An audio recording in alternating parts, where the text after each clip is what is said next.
먼저 작가님이 정한 엔도르시에 대한 설정이 정말 이상하게 느껴졌습니다. 분명히 마지막 정거장에서 자하드는 지옥열차에 탄 모든 인원들을 죽이라고 명령했는데요. 여기엔 엔도르시도 포함되어 있었습니다. 엔도르시는 칼라반한테 반역행위가 들키면서 자하드 공주 자리를 진작에 박탈당하고 그 자리에서 처형당해도 할 말 없었고요. 만약 마지막 정거장에서 엔도르시를 놓쳤다면 시험의 층에 자하드 왕실 직속 처단 부대를 보내서 안악을 죽이려고 했던 것처럼 부원과 엔도르시에 대한 처벌이 가해졌어야 합니다. 그런데 3부가 시작되고 나더니 안악과 함께 평화롭게 있는 모습이 나왔고요.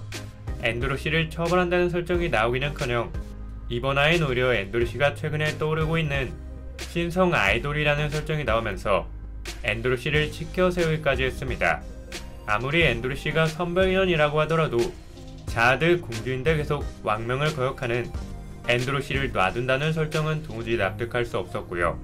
무언가 엔도르시에 대한 합당한 설명을 제공하지 않으면 자하드 공주 제도뿐만 아니라 탑의 왕인 자하드까지 족밥처럼 보이게 되는 이상한 세계관이 만들어질 수 있을 것 같습니다. 그리고 이건 제 개인적인 생각인데 왠지 이번 화에 나온 고대종들이 사용했던 창은 라크를 위해 준비한 것 같기도 합니다.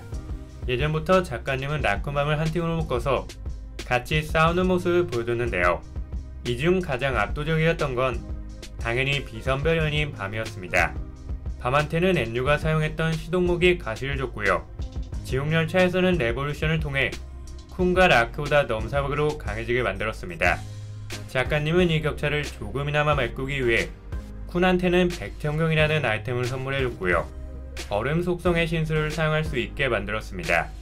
또한 연운의 힘까지 부여주면서 영가문의 힘도 사용할 수 있게 만들었죠. 그런데 이 두 명과 비교하면 라크한테 준 아이템은 매드슈커 하나였고요. 이 아이템은 고작 30층 공방역에서 구매했던 2급 선별인원 아이템에 불과했습니다.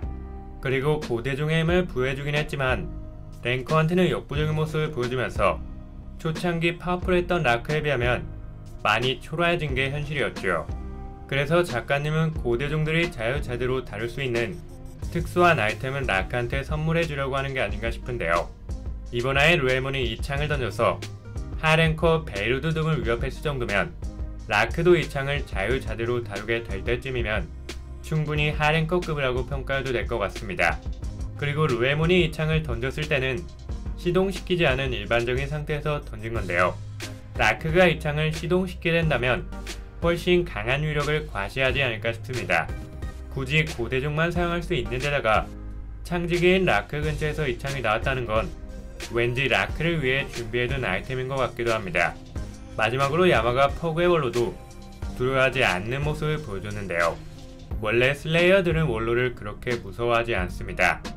예전에 카라카가 밤을 죽이려고 하자 하진성이 빡쳐서 카라카의 거처에 쳐들어간 적이 있었는데요. 이때 카라카와 함께 이를 공모했던 원로 한 명이 죽었다는 떡밥이 나오면서 이 당시엔 카라카보다도 낮은 위상을 보여줬습니다. 가장 족밥 슬레이어인 카라카한테 당했을 정도면 원로와 원로어는 슬레이어들보다 압도적으로 강한 위치에 있다고 보긴 어려웠는데요. 최근에 나온 원로는 에반킬 못지않은 고대종의 힘을 가진 강자로 소개되면서 사람마다 좀 다른 것 같기도 합니다. 그래서 원로는 무조건 강하다고 생각하시면 안되고요. 슬레이어와 비슷한 레벨로 설정된 만큼 오히려 슬레이어들에게 역으로 당할 수 있다는 점까지 참고해 두시면 좋을 것 같습니다.